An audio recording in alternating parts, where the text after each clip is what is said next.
Hello, everyone, and thanks so much for joining us this afternoon for our monthly free webinar at Financial Social Work. And our topic today is gambling disorder, and we have Christine Riley, who will be doing really a wonderful presentation. I've already learned so much from her. You can see that she is the Senior Research Director at the National Center for Responsible Gaming, and she has a lot to teach us. That much I can assure you. So every month when we do a free webinar, we know that a very significant part of our audience is new to financial social work. So we like to just give a quick overview of who we are and what we do and why we do it. So let's get started that way. See if I can move these slides. Well, that's not what I want to be doing.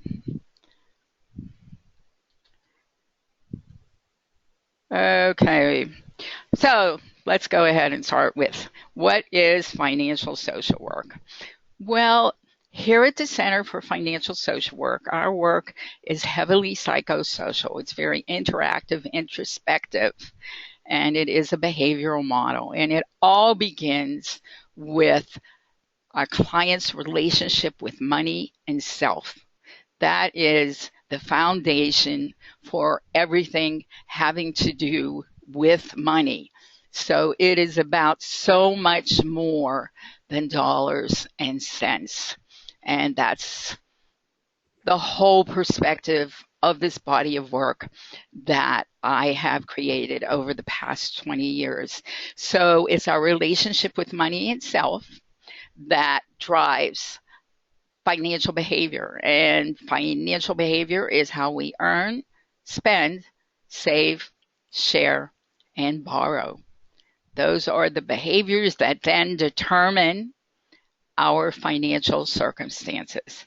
It took me many years to develop this seemingly simple formula, but this is the essence of everything we know to be true about financial social work and financial problems. And right there, our behavior, how we earn, spend, save, share, and borrow, determines how much money we have, how much money we need, all of those pieces. That's where the magic happens. So dollars and cents don't make financial choices. If you stop and think about it, too often we blame all of our problems, not just our financial problems, but so many of the problems we all have in everyday living, on money. But those dollars and cents are not what's making our financial choices. It's our inner money self, and we all have one. And if you're not familiar or connected to your inner financial self, your inner money self, take a moment, close your eyes, and introduce yourself. We, in various parts of our work, address this issue and help everyone in our community around the country and around the world to be connected to their inner money self and get to know how to expand their financial well-being. And as this slide shows, financial circumstances originate from within the money self.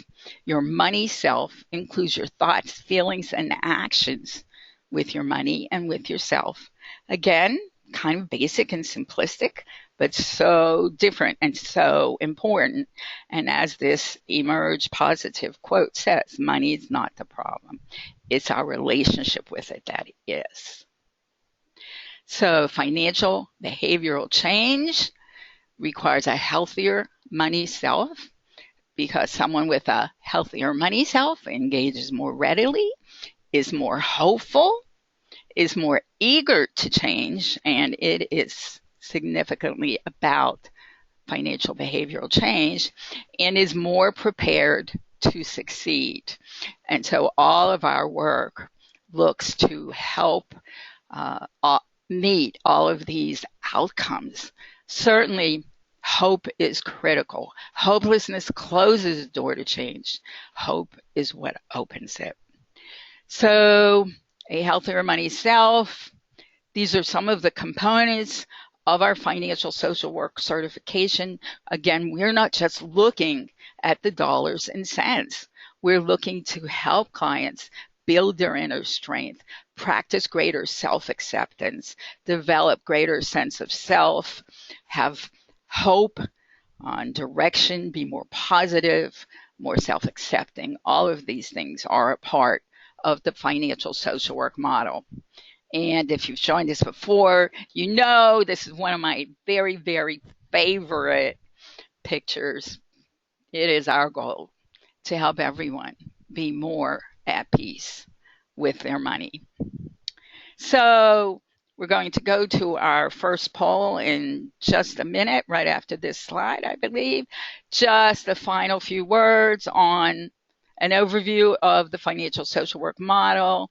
It is ongoing and highly experiential. It incorporates ongoing financial education, motivation, validation, and support. It is highly interactive, introspective, and strengths-based. It works beautifully with individuals and with groups, and many of our graduates use it to practice financial therapy. So, okay, now we have our first poll, and then I will turn this over to our guest speaker. Let's get this poll up, and I will select, okay, so I am launching this poll, and I'm asking you, which of the following is not considered gambling? So the votes are coming in, and we have a very informed audience, which doesn't surprise me. We always tell our guest speakers what a great audience we always have for them, that they're knowledgeable, they ask lots of questions, and they're eager to learn. So almost 80% of you have voted. I will go ahead and count this down, and then I will turn it over to Christine, who I hope will just tell you a little bit more about herself. Okay, so 5, 4, 3, 2, 1. Over 80% of you voted. We appreciate that. It makes it so much more interesting. So I'm going to close that. I'm going to share it so that you can see the results. And I was going to tell you that Christine will be addressing this in her presentation, and she will.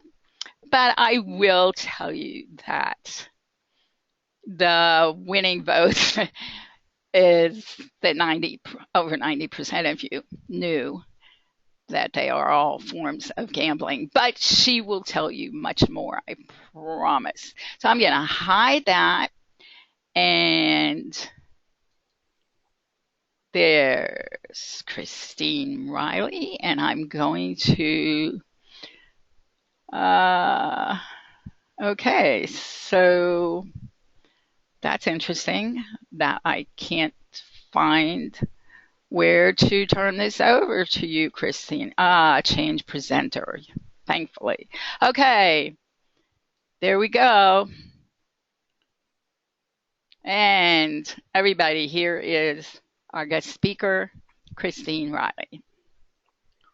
Thank you, Rita. Hi, everybody. I want to thank Rita and the Center for sponsoring this webinar. It's wonderful for us to reach out to new audiences. So thank you again.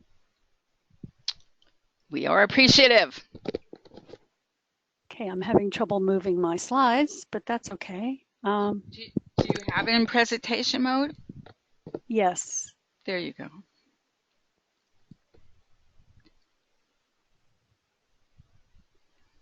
In the interest of full disclosure, I want to be clear that I'm not a clinician and I'm not a researcher.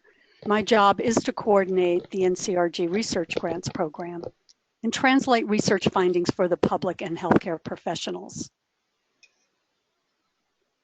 The National Center for Responsible Gaming is the only organization in the US dedicated to supporting peer-reviewed research and evidence-based education on gambling disorders and responsible gaming.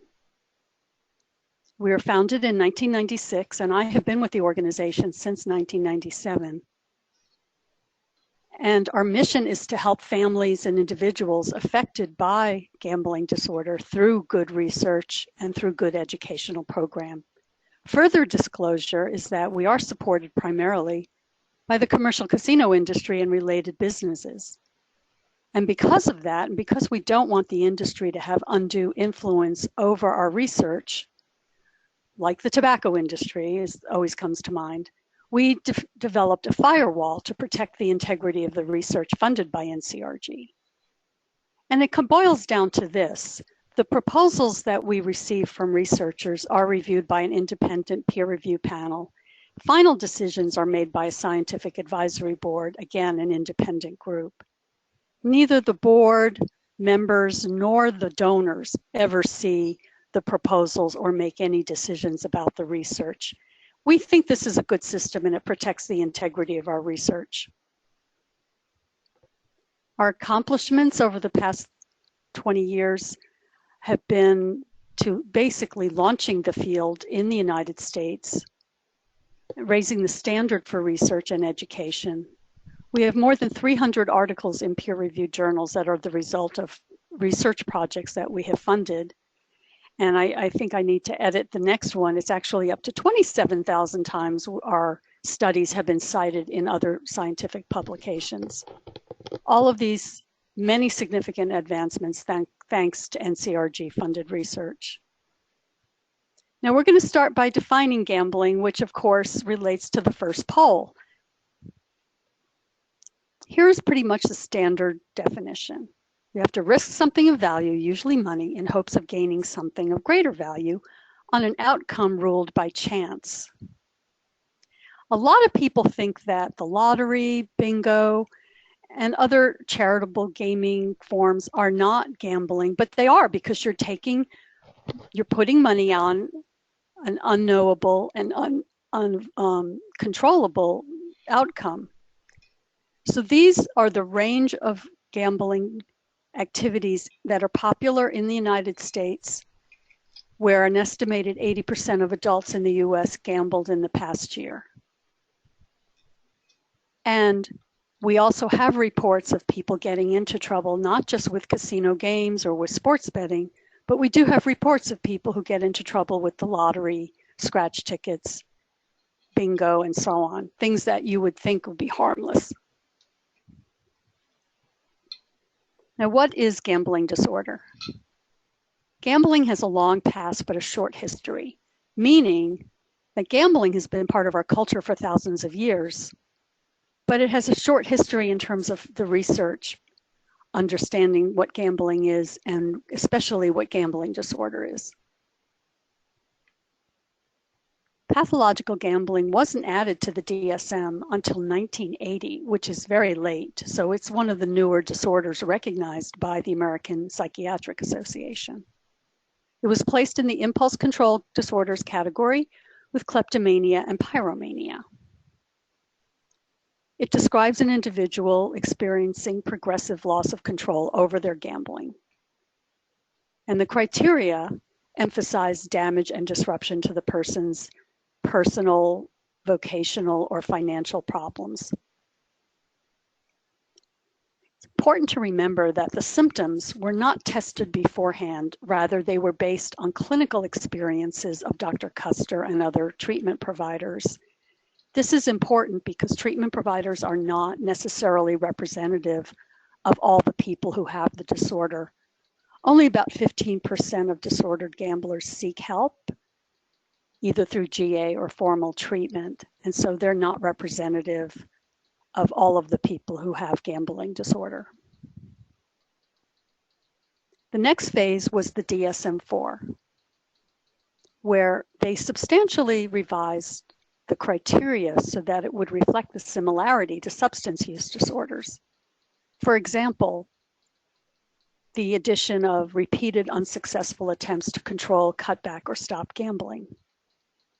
To meet diagnostic criteria for pathological gambling, the individual had to fulfill 5 out of 10 symptoms. And an important note, which continues to this day, is that you have to be careful. If the person might be having a manic episode as the result of a bipolar disorder, you need to chalk up the excessive gambling behavior to that as the primary disorder.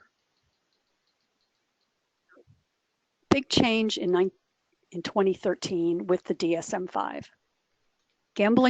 Pathological gambling was renamed gambling disorder because of the pejorative aspects of the term pathological. It was reclassified under a new addiction category owing to commonalities with other addictive disorders. This is a major step forward because in a lot of states, the insurance categories won't fund impulse control disorders, but they will fund addiction. So we're still hoping that this will enlarge or expand opportunities for healthcare coverage for gambling disorder. And one of the reasons they did this was because there was so much neuroscience research showing the commonalities between substance use disorders and gambling disorder. The DSM-5 also eliminated commits illegal acts, which at first glance might seem strange because it doesn't, it seems like every week there's something in the newspaper about somebody who embezzled money from their firm to pay for their gambling debts. But in reality, that's just a sensationalistic, rare phenomenon. Most people don't commit illegal acts, and it's so rare that it doesn't help you identify a person who has a problem. So they eliminated that. And they reduced the threshold for diagnosis. So now you have to meet 4 out of 9 criteria for a diagnosis. We included the handout, which has all 9 symptoms listed. So I'll refer you to the handout for more information about the DSM-5. But overall, we think that these were good moves. I think that there's still concern about the subclinical criteria. The people who have 1 to 3 symptoms and are considered subclinical are probably still having some major problems, but since they don't meet criteria, they're not considered having the disorder. So that's something that we're going to have to continue to look at. Now, what is the origin of a gambling disorder? Is exposure sufficient? Now, conventional wisdom has that exposure to gambling opportunities is enough to just cause a gambling disorder. But research shows that exposure is necessary but not sufficient to cause a gambling disorder. And the best evidence for this is the population research done in the United States over the past 30 to 40 years. In 1979, the very first national study by Kalick found less than 1% of the population had a serious gambling disorder. In 2008, the National Comorbidity Survey replication study found a very similar rate. And yet, this was in spite of the massive expansion of legalized gambling in the United States during this period. So if exposure was sufficient, we would have a higher rate of the problem in 2008, and we don't. So there have to be other reasons why people develop the problem.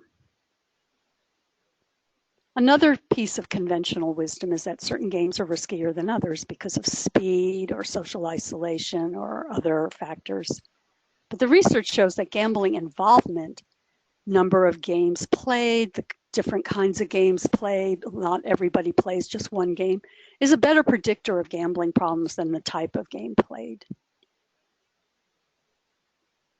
Now here's a summary of the factors that influence the origin of a gambling disorder. We have neurobiology, we have psychological, we have social risk factors, including demographics.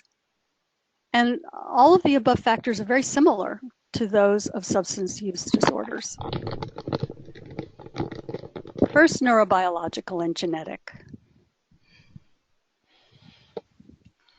When a person interacts with a potential object of addiction and it produces desirable feelings, like a person gambles and they win and they feel great, so they keep wanting to do it again and again. And that repeated exposure can lead to changes in the brain's reward circuitry. Gambling disorder is associated with neurotransmitters such as serotonin, glutamate, and dopamine. One of the research areas that's big right now is targeting those transmitters to see if we understand what those neurotransmitters are doing, then we can have a better idea of what kind of drugs to design or to repurpose existing drugs to help people with gambling disorder. We've also done a lot of brain imaging. For example, brain scans of disordered gamblers doing a task, like a card task, shows decreased activity in the regions responsible for impulse regulation. So we have learned an enormous amount about the disorder through the neuroscience research.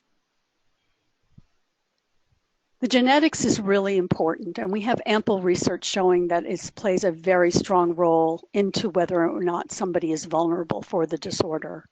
And that's why it's so important for clinicians to take family history. Immediate family members of disordered gamblers are more susceptible to the disorder. And as we'll see later on, it does have implications for treatment planning. Now, the psychological influences are huge.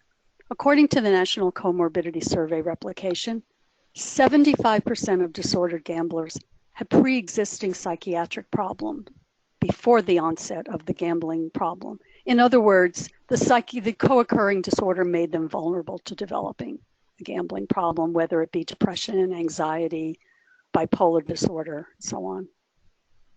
Disordered gamblers are 5 times more likely to have a substance use disorder, and they're 4 times more likely to experience mood disorder in their lifetime. Here's an illustration of the baggage that disordered gamblers carry in terms of their co-occurring disorders. On the left-hand side, you can see we have very few people who seem to have only a gambling disorder. It's roughly 3%. But then as you get up, the next percentage is 10% have 2 or more co-occurring disorders, 22% with one other mental health problem, and then 64% have 3 or more mental disorders. Clearly, these are the things that make people vulnerable and probably also impede treatment, because if the co-occurring disorder is not treated, it'll be very difficult to get a handle on the excessive gambling. Now, sociological influences will sound very familiar because these are the things that also predispose people to have problems with substance abuse. Poor parental supervision and delinquency, an early age of beginning gambling, individuals who are widowed, separated, or divorced, and of course, lower socioeconomic status. Since people with lower socioeconomic status tend to have more health problems, this is not surprising. We're surprised, though, to find out that homeless populations, who we think of as having no money, also gamble and also have higher than average gambling problems. Demographics are important to keep an eye on. We're very concerned because youth seems to have a higher rate of gambling problems than adults. And young adults definitely have a higher rate of problems. For example, 6% of college students have gambling disorder. 75% of them gambled in the past year. That's almost the rate of adults. Now, they're probably gambling on different things than adults, but they are gambling. And maybe they're only gambling once or twice a year, like during March Madness, but they are gambling. And that is why we had a special initiative called we have a website called collegegambling.org that provides interventions and information for colleges that want to establish policies on gambling. We think it's really important because it's been an ignored topic on college campuses. We also find that African Americans, although they gamble less than the average adult in America, have a higher rate of problems. And we've just recently realized that military veterans do seem to have a higher rate of gambling problems. As you may not know, there's a lot of gambling available on Army and Navy bases. And there's a tendency to not seek help for gambling problems because people don't want to be portrayed as a security risk or whatever. And so the military veterans who already come home with a lot of problems, this is just one more thing that they seem to be dealing with. Now, older adults, the conventional wisdom is that older adults are very much at risk, and they probably are at risk in some ways because they have limited income or they're experiencing a lot of loss, and the gambling may fill up that void. But the research is a mixed picture. So until we have a better idea of what's going on with older adults, we have to assume that they are at the same risk as adults. Now, what is the trajectory of a gambling disorder? First, again, approximately 1% of the US adult population meets diagnostic criteria for a gambling disorder. 2 to 3% are subclinical. They have up to 3 symptoms, but it's not sufficient for a diagnosis. Again, I think that some of these people are having having problems. It's just the lack of severity. But the problem for researchers is it's very hard to identify this population and reach them for research projects. So we're going to have to do better if we want to know more about the subclinical population. And again, the prevalence rate of 1% has been stable over the past 40 years. Another piece of conventional wisdom is that gambling disorder is relentlessly progressive, which is something I think we also used to believe about alcohol and other substance use disorders. However, research shows the following. Individuals move in and out of disordered states, and it's not necessarily progressive. In other words, not all progress to the more severe level.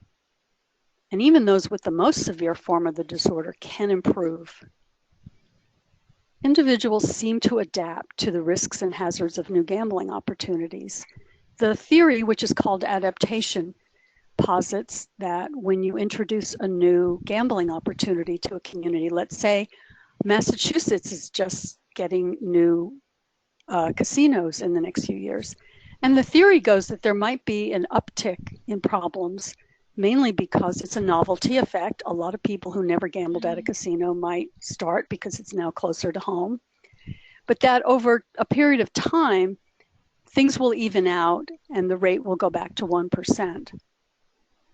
The feeling is that that means that the community has adapted its behavior. In other words, some people who maybe started getting into trouble pulled back and decided to not continue spending excessive amounts of money on gambling. The screening for gambling problems.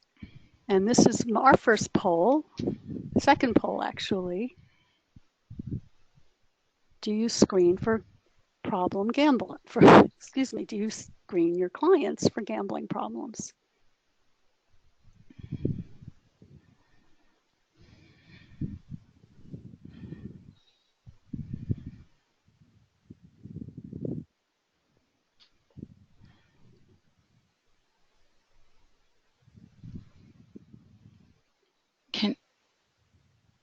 Whoops, share results.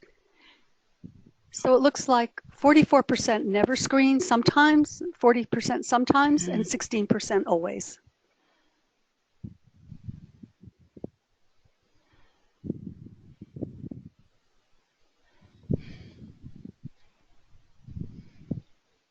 Resistance to treatment is one reason why people don't present themselves for screening. The University of Missouri found that only 5% received professional treatment for gambling problems, and only 7% attended GA meetings. So people are simply not showing up to presenting them with gambling problems and asking to be screened. That's pretty clear. Why resistance to treatment? Probably some of the same factors that go into why some people with addictive disorders are resistant to treatment. Shame. They're unaware that help is available. They may be uninsured or without financial resources.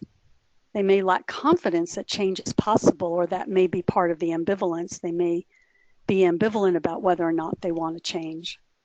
Or they may be repelled by the treatments that are available or what they think are available. The media does not do a great job of showing what it's like to be in treatment for addiction, and that may scare some people off.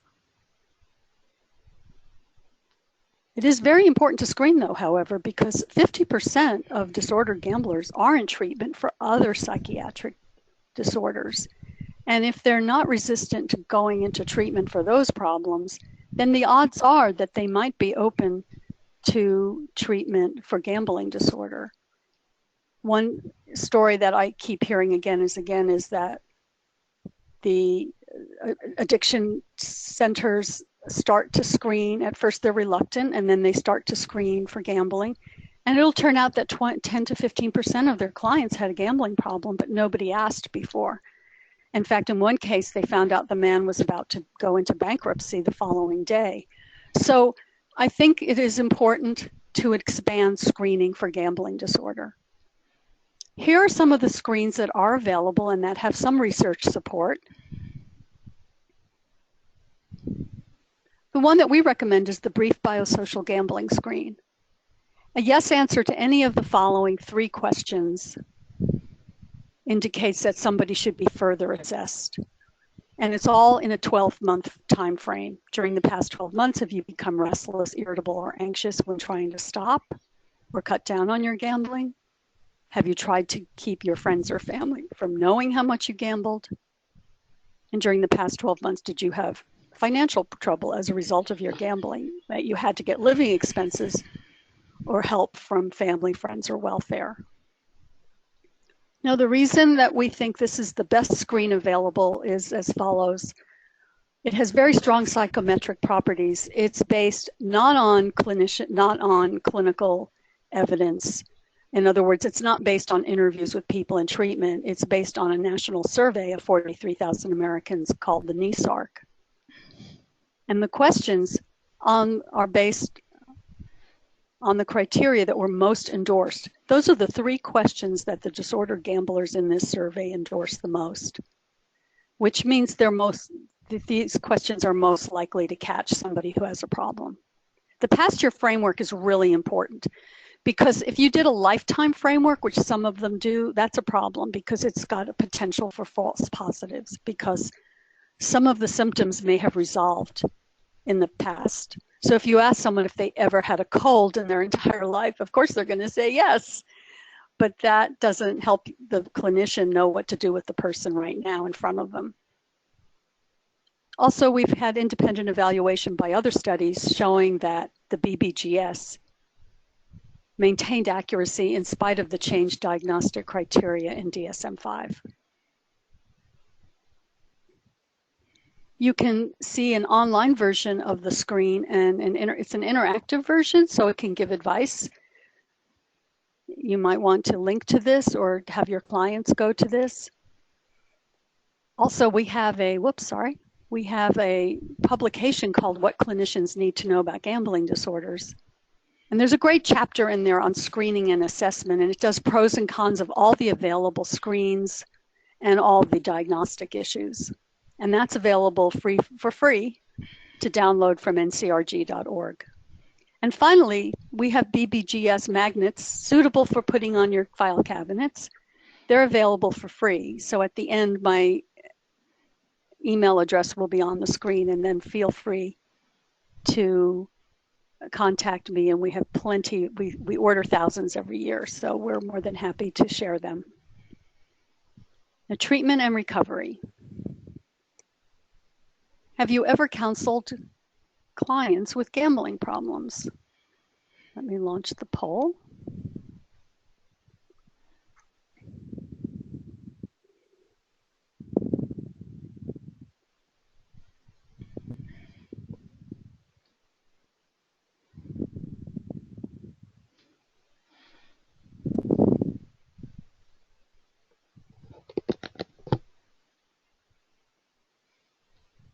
So majority say, or at least a plurality, say yes, they have, 49%. 35% have not, and 16% are uncertain.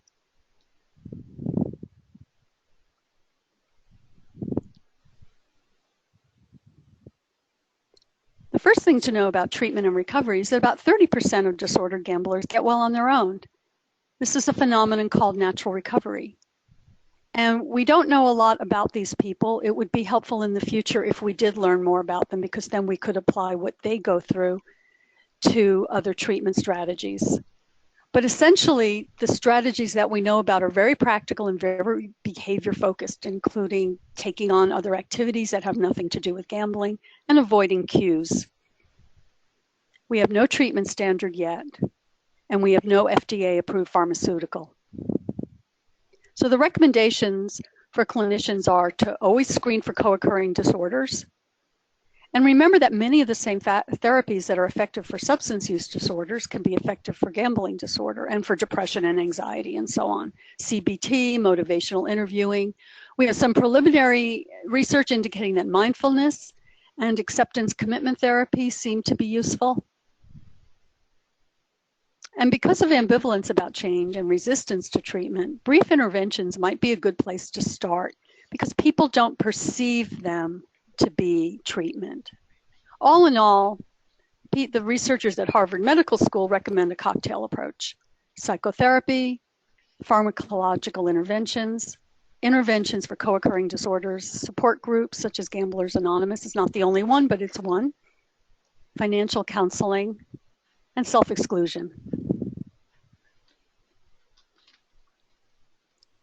Brief treatments are, again, not necessarily seen as treatment by individuals who access them.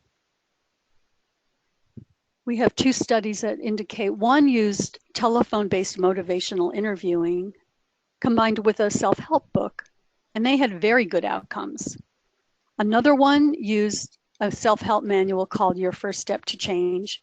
They studied it in Nevada, one of the most medically underserved states, and in Massachusetts, a very highly medically served state.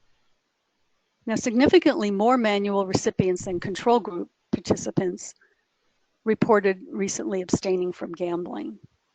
So that was perceived to be a very positive impact. And they also, the researchers also indicated that they did not have trouble recruiting people, which means that, again, because if it had been a formal treatment program, they might have had trouble with that. Your First Step to Change was the one studied in Nevada and Massachusetts. It's available at basisonline.org for free. And it's a great interactive program. You can always refer clients to it. And one of the best things about it is it recognizes ambivalence, the ambivalence that people have about changing their behavior. Other self-help resources, a great book by Dr. Howard Schaefer, Change Your Gambling, Change Your Life, that reflects the latest research on gambling disorder, but written for a lay audience.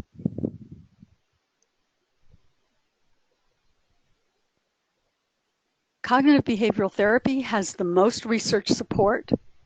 And the good thing is that clinicians are, for the most part, everybody's trained in CBT. So even if you haven't had clients before with gambling problems, this is the way to go. Different research groups have found very positive outcomes. CBT focuses on modifying learned patterns of reinforcement, how to reduce exposure, challenging distorted thinking. And the biggest distorted thinking you find with gamblers with problems is that they believe that they can beat the odds, that they have access to a lucky slot machine. And so that is an important part of this. And developing coping mechanisms to deal with stress or when they're exposed to cues. Gamblers Anonymous, of course, is the 12-step program modified from AA. We have very few outcome studies. It's very difficult to study people who really want to be anonymous and don't want to give their name and contact information to be followed by a researcher. We have one study that showed that participation in GA in combination with other therapies had positive outcomes. However, the GA groups sometimes did not attend regularly, and so it was very difficult to discern whether or not that was a good way to go. More research is clearly needed. For more information, you can go to gamblersanonymous.org. Now, pharmacological interventions, although we've had advances for other psychiatric disorders, We don't have an FDA-approved medication for gambling disorder. The one with the most research support is the opioid receptor antagonist, naltrexone, which seems to blunt the craving for gambling. And individuals who might benefit the most are those who have a positive family history of alcoholism. Again, that's why it's important to do family history. We've looked at other drugs, but aside from helping with co-occurring disorders, the research is mixed on whether SSRIs and mood stabilizers can be helpful. So a lot of this research is still in its infancy. And finally, financial counseling is very important. There are 2 great guides available from the National Council on Problem Gambling. These are free. You can download them for free. And one of them is a guide for treatment professionals, and the other one is for loved ones. We forget that there's a lot of collateral damage when somebody has a gambling problem because of all the financial problems, and families are often at wit's end as to what to do. So I think it's great that there are 2 different guides available for 2 different audiences. And this raises the question, though, does abstinence have to be the only treatment goal? Most of the treatment strategies posit that abstinence is the way to go. And of course, Gamblers Anonymous insists upon abstinence. However, a new study out of Australia found that recovered gamblers were able to participate in some form of gambling in the past year without adverse consequences. And that makes you think, well, what would the implications be if that was true? Because if reducing gambling rather than abstaining was a treatment goal, it's possible that more individuals would seek treatment. However, more research is needed to understand this phenomenon. Also, you have to question when you're looking at research, cultural differences make a difference. So is a finding from Australia generalizable to other countries and cultures? And that's all for today. I want to thank you for your attention, and I'll be happy to answer your questions. Thank you. Thank you so much, Christine.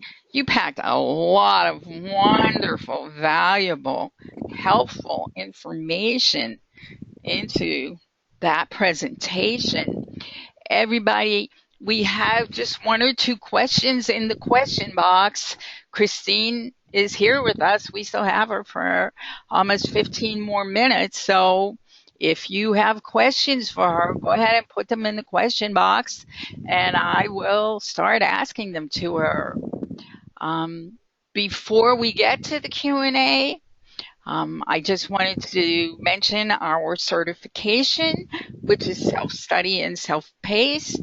Our students have 6 months to complete it, and there's an online final exam that our students have 2 weeks to complete and get back to us. They can work on it and leave it and then come on back. And you can see that our curriculum is taught at the University of Kentucky, and financial social work is in the online Encyclopedia of Social Work, and we're in Expedia.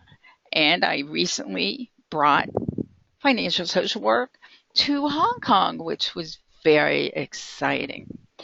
Next month, we're not usually this well prepared, but for a change, I can tell you that on July 13th, our next free webinar is on fighting financial fraud. And we have a wonderful guest speaker from FINRA. And if you go to our website at financialsocialwork.com, you will see that you can register for it already, and you can see some of the things you'll learn. This is such a major problem in this country today. So if you look in the rectangular box up in your right-hand corner, you will see a heading for handouts. There is one handout, and you can take it from there right now. And while you're doing that, I will go ahead and give you Christine's information on this screen and our information.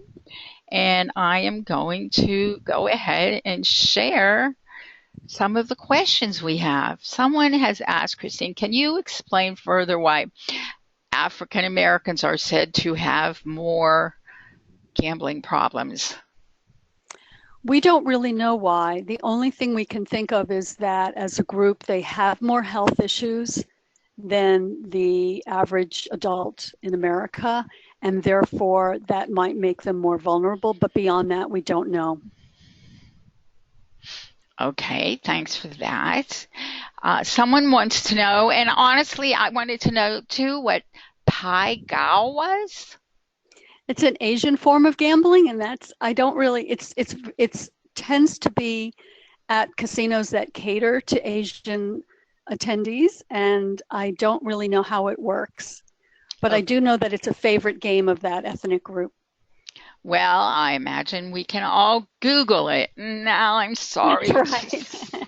I'm sorry to say that someone is saying that the handout isn't loading.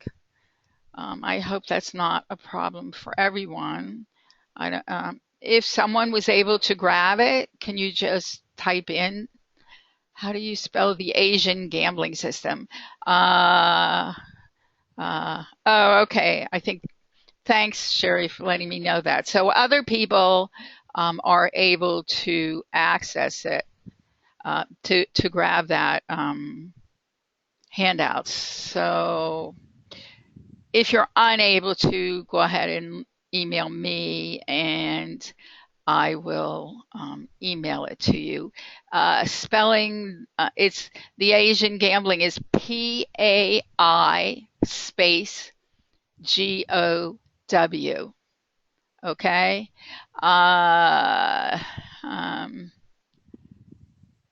Okay, some of you were able to get it, and maybe some of the rest of you can't. I have a very high population of addictive gamblers in Oklahoma, where I work as a financial coach. The stats seem older and unclear to me, that ease of access would not be a factor. What do you think, Christine? Yeah, the statewide studies seem to confirm the adaptation theory. You have to remember that if it looks like there are more people who have a problem, it could simply be that more people are aware that there are resources and they seek help. So help seeking is not always an indication of the prevalence of the disorder. I know that in Iowa, which went through a major change 30 years ago with riverboats, they haven't seen an increase in gambling problems, and the same for Pennsylvania. So we're not really sure. I do think, though, that there's probably a novelty effect where in the first few years you may have more problems. That would be to be expected. Okay. This person says, thank you so much for the awesome presentation, and I certainly agree. Her question is, how can coaches best support clients with gambling disorder without overstepping our bounds? I think that using some of the self-help resources are a way to be very gentle. Your first step to change is a great resource because it doesn't say, oh my God, you're in trouble, you have to get treatment, it doesn't have that panicked view. It has the view of, maybe you'd like to change your behavior. Here are some things to think about. Here are some things you could do that are positive. And I think if you just give somebody access to that, just send them the link or, it's mainly just available online now that I think of it. But you could send them the link to that. It's at basisonline.org under self-help. And that might be a really non-threatening way to get someone to think about gambling and whether or not they want to change their behavior. Thank you. As I've said a little earlier, we have the greatest attendees at our webinar. Someone looked up Pai Gao, and I thank you for that, Tina. And she says it's a Chinese gambling game played with a set of 32 Chinese dominoes. Okay, next question. Why is substance abuse treatment covered by health insurance but not gambling disorders? The main reason is because of the category that DSM had gambling or pathological gambling in for so long. Under impulse control disorders, you'll find that many states and their insurance commissioners will not, or the insurance companies will use that as an excuse to not cover it, which is why we were so thrilled when the DSM put it under addiction. There's more opportunity now. I'm not sure where things are because of uncertainty about the Affordable Care Act being changed, because one of the rules was that they were going to have to be consistent with DSM-5. And then there's also the mental health parity law. But in spite of we don't know where things are, and I think we are finding that you have to push people in your state to even deal with it. So I think what happens is, because most of these people, except for that little 3% that was in that cartoon, have other problems, you have to seek reimbursement under depression, anxiety, or whatever else, substance use disorders. Okay, thanks. In terms of lower socioeconomic status, do you think people feel more hopeless and desperate? What does the research show? Well, I think it's clear that people of a lower SES do have more to gain by gambling. I mean, if you're middle class or upper middle class or upper class, you don't have as much to gain if you win. But somebody in a lower socioeconomic status does have a lot to gain. So that might be one of the appeals. But also, just again, they're more vulnerable because they have more health problems. And that just makes them a little bit more predisposed to develop a problem. Well, you certainly had a lot of great answers, and a few of the people whose questions you just answered have written in thanking you for such good advice. Oh, you're welcome. Well, those seem to be all of the questions. I want to thank everyone who joined us and who stayed with us. But of course, most of all, I really want to thank you, Christine. It was a great presentation, and I hope we'll have the opportunity to work with you again in the future. Oh, thank you, Rita. Okay, everybody, you can see Christine's contact information right there if you need to reach out to her, and you can see our information. So until next month, thanks everybody. Take care and try not to do any gambling. All right. Bye now.